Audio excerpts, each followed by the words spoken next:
जय माता दी। साल 2025 में शारदीय नवरात्रि इस बार 9 नहीं बल्कि पूरे 10 दिनों की होंगी, क्योंकि इस बार एक तिथि की वृद्धि हो रही है। हर साल आश्विन महीने के शुक्ल पक्ष की प्रतिपदा तिथि से शारदीय नवरात्रि प्रारंभ होती है, जिसका समापन विजयदशमी के दिन कलश विसर्जन के साथ ही होता है। इस बार प्रतिपदा तिथि 22 सितंबर सोमवार को तड़के 1:24 से शुरू होगी। सोमवार को पूरा दिन प्रतिपदा रहेगी और 23 सितंबर मंगलवार को सुबह 2:45 बजे प्रतिपदा तिथि समाप्त होगी। इसके बाद में द्वितीय तिथि प्रारंभ हो जाएगी।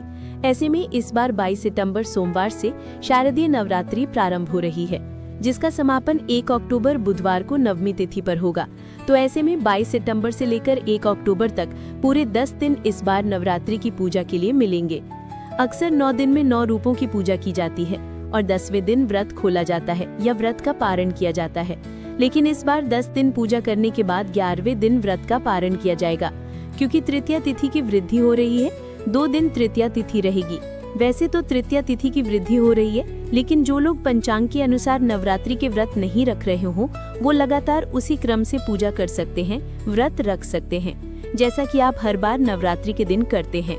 क्योंकि इस बार तृतीया में माँ चंद्रघंटा की 2 दिन की पूजा दिखाई जा रही है। और जो लोग पंचांग के अनुसार व्रत नहीं रखना चाहते, अपने अनुसार ही व्रत रखना चाहते हैं, वो लगातार उसी क्रम में, यानी कि बिना कोई तिथि का वृद्धि माने, आप नवरात्रि की पूजा 9 दिन करने के बाद फिर 10वें दिन व्रत का पारण भी कर सकते हैं, क्योंकि ये सब आपकी श्रद्धा पर निर्भर करता है। तो नवरात्रि का पहला दिन रहेगा 22 सितंबर सोमवार को। इस दिन कलश स्थापना यानी घट स्थापना होगी और माँ शैलपुत्री की इस दिन पूजा की जाएगी। घट स्थापना के 2 शुभ मुहूर्त इस दिन प्राप्त होंगे, जिसमें पहला शुभ मुहूर्त सुबह 6:09 से 8:06 तक रहेगा और दूसरा मुहूर्त, जो कि अभिजीत मुहूर्त रहेगा, सुबह 11:49 से दोपहर 12:38 तक रहेगा। और इस बीच में 7:30 बजे से सुबह 9 बजे तक राहु काल भी रहेगा।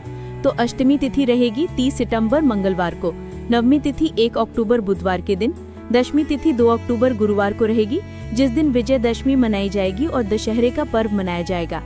अष्टमी तिथि 29 सितंबर सोमवार को शाम 4:32 से शुरू होगी, जिसकी समाप्ति 30 सितंबर मंगलवार को शाम 6:06 पर होगी। नवमी तिथि 30 सितंबर मंगलवार को शाम 6:07 से शुरू होगी, जिसकी समाप्ति 1 अक्टूबर बुधवार को शाम 7:01 पर होगी। दशमी तिथि 1 अक्टूबर बुधवार को शाम 7:02 से शुरू होगी और जिसका समापन होगा 2 अक्टूबर गुरुवार को शाम 7:10 पर। हिंदू धर्म में उदय तिथि मान्य होती है। सूर्योदय व्यापिनी तिथि के अनुसार ही इस बार पंचांग को देखते हुए व्रत रखे जाएंगे और विजयदशमी का पर्व भी इस बार 2 अक्टूबर गुरुवार के दिन ही मनाया जाएगा। दुर्गा विसर्जन और कलश विसर्जन किया जाएगा 2 अक्टूबर गुरुवार को सुबह 6:15 से 8:37 के बीच में। हालांकि बहुत से लोग अष्टमी और फिर नवमी में भी कलश विसर्जन या दुर्गा विसर्जन कर लेते हैं, तो ध्यान रखिएगा, सूर्यास्त से पहले आपको कलश विसर्जन कर लेना है। उम्मीद है ये जानकारी आपको पसंद आई होगी।